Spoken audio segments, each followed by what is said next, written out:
Greetings, upstanders. Dr. O here. And earlier I posted a video about Sarah Milgrim and Yaron Lachinsky, the slain young Jewish couple who were slain outside of a Jewish museum. And, I shared my thoughts about violence and how this country is dealing with anti Semitism and the like. What I did not know at the time when I posted that video was that Sarah Milgrim was a former student at our American University School of International Service, where I had been teaching for 10 years.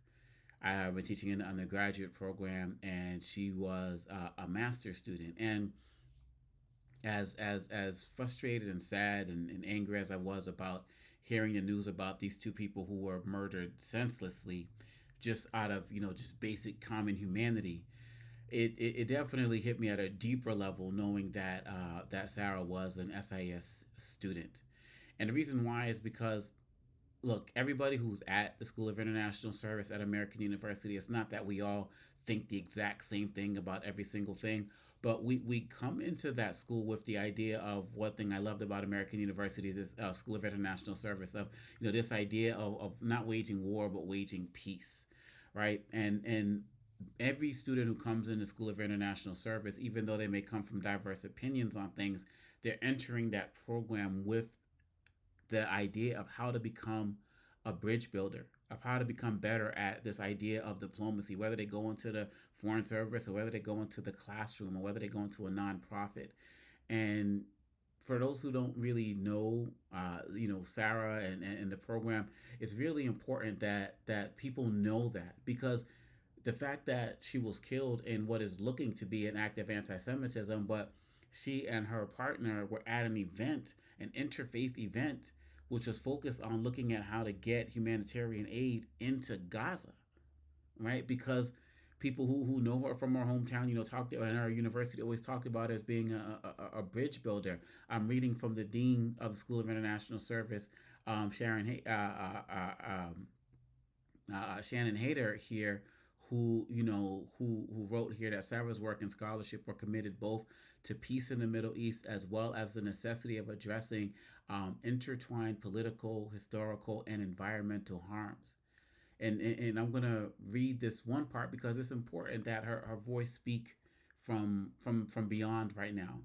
And it says, as the 2022 SIS Mehdi Haravi awardee, Sarah Milgrim traveled to Israel to work with the peace building organization Tech to Peace, which brings Israelis and Palestinians to live together in 10-day seminars while learning high tech skills and taking part in intense dialogue sessions. This is Sarah in her own words. And bear with me while I read through this. While originally planning to focus on grant and donor research under their development officer, I fell in love with my secondary role as an interviewer for Tech to Pieces program evaluation process. Over the course of 3 months, I conducted around 50 interviews, recording stories of hate and extremism transformed towards genuine friendships between Israelis and Palestinians. She was doing the work, you all. Back to her statement. In August of 2022, I traveled under rocket fire to southern Israel to continue conducting interviews at the seminar taking place there. These interviews were especially important to show donors the importance of continued dialogue during times of intense violence, which helped to secure funding for future programming. Last paragraph. I knew after this experience that I needed to remain connected to the Tech to Peace community. In February of 2023, I returned to Israel to research the role of friendships in the peace building process by interviewing participants of Tech to Peace's February seminar and served as a volunteer staff member. This research went beyond the role of SRP requirements by serving as a theoretical and evidence-based analysis used by Tech to Peace to demonstrate to donors the importance of building a network of Israelis and Palestinians based on mutual understanding. My dedication to service has proven undeterred by violence, and I aim to continue to transform the region for the better. That's who we lost. And her partner, Yaron. Somebody like this isn't with somebody who's not committed to this work. And so we know that Yaron is also committed to this work. And people are speaking, about his legacy. But Sarah was one of our own.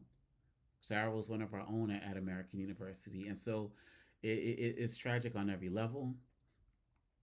But those of us who are part of the School of International Service, this only deepens our work more and deepens our commitment to waging peace more.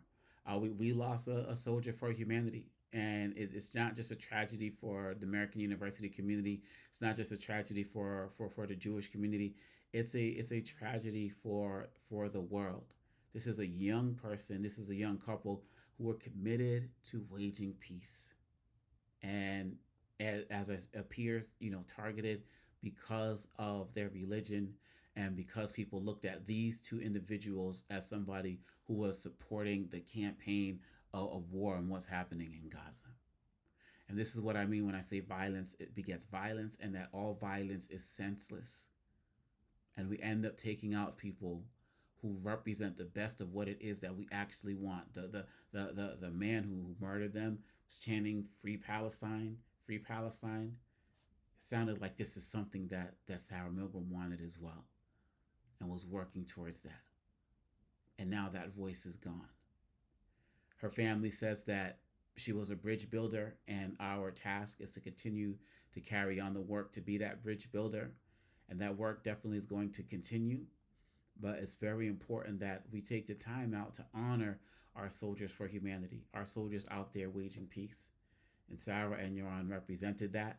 And it's a tragic loss for the world, and tragic loss for American University as well. I hope they both rest in peace and power. And we need to do more to amplify their voices, because their voices are needed now more than ever. Peace.